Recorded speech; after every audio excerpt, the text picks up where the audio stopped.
What up gang, Malaysia, Indonesia, Singapura, Brunei. Assalamualaikum, it's your boy Kimisko Verto and welcome back to my channel yang semestinya hanya akan borakkan berkenaan dengan One Piece. Dalam video ini kita akan membincangkan berkenaan spoiler tambahan bagi chapter 1086 dan aku akan rangkumkan kesemuanya dari apa yang telah aku sampaikan dalam spoiler video aku sebelumnya. Dan informasi bagi spoiler ini telah dikonfirmasikan oleh Redon. Jadi anything yang aku share dalam video ini adalah legit. So tanpa berlengah masa lagi, jom let's proceed with the content. Tajuk bagi chapter 1086 ini dijudulkan sebagai Five Elders. Dan dalam chapter ini, kita didedahkan dengan nama-nama bagi kesemua Gorosei yang telah lama disimpan oleh Oda. Setelah kali pertama, kita diperkenalkan dengan karakter ini tepatnya pada chapter 233 yang bertajuk Highest Powers of the World. Di mana dalam chapter itu, Luffy masih berada di Jaya dan ingin menuju ke Skypiea. Dan kita dikenalkan dengan mereka secara rasmi setelah salah seorang Marine di sini untuk menghadap mereka. Bayangkan chapter 233 yang dikeluarkan pada tanggal 10 Jun 2002 dan hanya sekarang baru kita mengetahui nama mereka, iaitu setelah 21 tahun. Warrior God of Scientific Defense Saint Jagarcia Saturn, Warrior God of Agriculture Saint Shepherd Jupiter,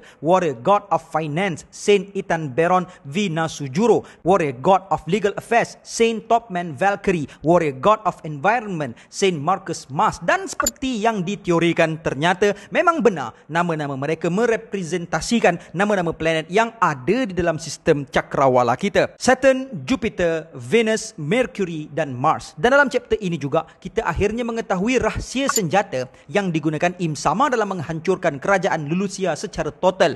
Ia bukanlah kuasa dari Devil Fruit Im Sama maupun kekuatan Uranus ataupun ancient power, ancient weapon yang lain. Bahkan senjata yang digunakan oleh Im Sama adalah diperbuat dari Vegapunk. So kat sini, gila lah Vegapunk ni. Patutlah Gorosei sendiri turun padang untuk tangkap dia. Dengan Pacifistanya lagi, dengan Mechanized Sea Beastnya lagi, dengan Seraphimnya lagi, dengan Artificial Devil Fruit yang langsung tiada cacat cela melainkan warna sahaja, membuktikan bahawa seorang Vegapunk sahaja sudah cukup untuk memusnahkan seluruh dunia ini, which is kekuatan ilmu yang dimiliki oleh seorang Vegapunk adalah sama kuatnya dengan seorang Whitebeard yang dikatakan Sengoku. Whitebeard memiliki kekuatan yang mampu menghadirkan Armageddon kepada dunia One Piece. Bahkan pada aku, kekuatan ilmu Vegapunk ini malah menandingi kekuatan seorang Whitebeard. Sebab kalau Whitebeard, dia perlu hadir ke satu-satu lokasi untuk datangkan bencana. Tapi Vegapunk ni tidak. Dia boleh COD dari jauh.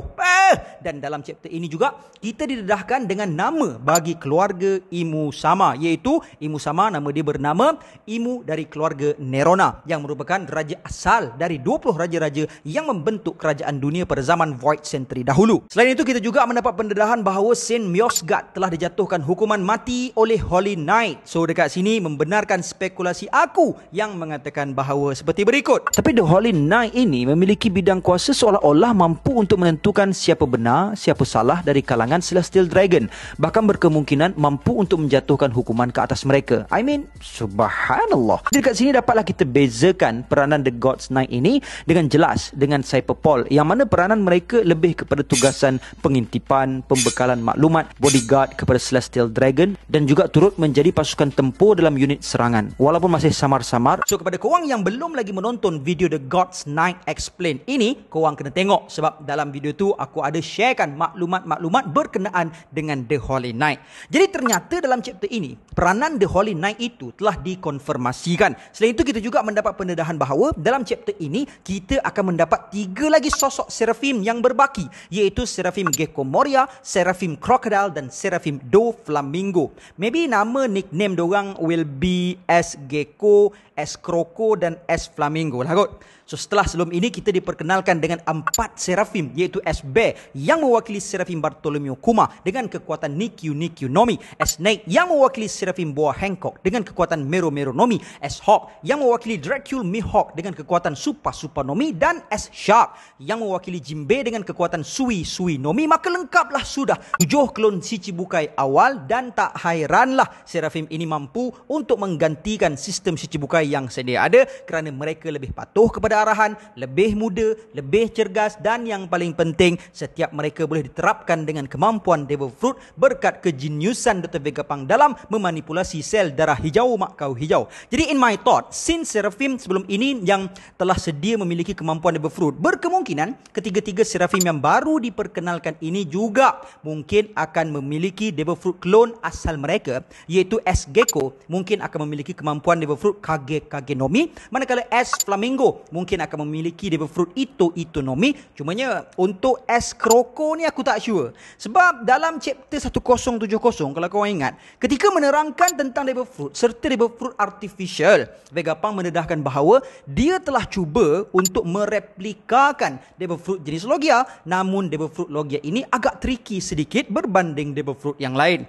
Kemudian dalam chapter ini juga kita dapat melihat pihak Gorosei akan berdiskusi berkenaan 20 raja-raja asal yang membentuk kerajaan dunia, termasuklah keluarga Nerona, keluarga Figarland dan keluarga Don Quixote. Dan pada muka surat terakhir bagi chapter 1086 ini, kita dapat melihat Morgan yang muncul dan melakukan sesuatu yang membuatkan dunia One Piece bakal dilanda sesuatu yang besar. Apa yang Morgan ni nak buat agaknya? Power gila Oda. Power. Selain daripada kekuatan Devil Fruit, kekuatan Haki, kekuatan scientific, kekuatan scientific shield semua segala, Oda tak lupa juga untuk menyelit the power of viral dan media. Gila.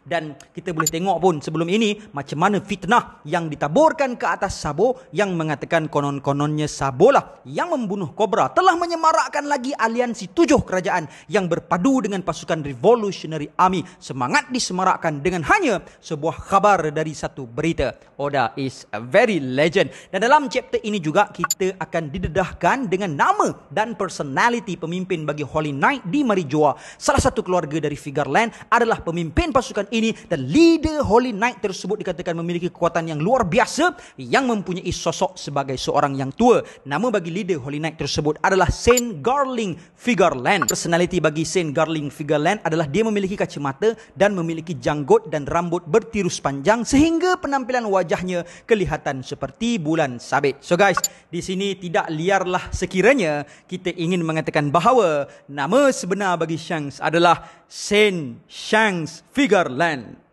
Sek kayangnya demo Shanks. Patutlah saya ngaku hormat benar dengan demo ni. Rupanya dia bukannya dari kalangan Celestial Dragon, bahkan lagi atas, sikit atas dari Celestial Dragon. Entah-entah keturunan Figarland ni, keturunan Shanks ni memang possess special ability. Sebab tu kita boleh tengok Shanks sekuat itu, dan Figarland ni juga jadi leader untuk The Holy Knight. Tak apa, bab tu nanti kita bincang dalam video lain. Kemudian kita dibawa ke Pulau Kamabaka. Kita dapat melihat perbualan di antara Dragon dengan Ivankov dan juga Sabo. Di sana Ivankov mengatakan bahawa dia ingat Im Sama memiliki immortality kerana kelihatan seperti Im Sama menggunakan kemampuan Devil Fruit Ope no Mi supaya dirinya dapat terus hidup abadi melalui sebuah teknik yang dikenali sebagai Furo Shujutsu atau pembedahan keabadian. Kemudian Ivankov mengatakan bahawa berkemungkinan Im Sama merupakan pengguna Devil Fruit Ope no Mi. Ya, apalah Ivankov ni, kan Trafalgar Law pun ada kemampuan Ope no Mi juga sekarang ni kan. Mana boleh Im Sama pun ada.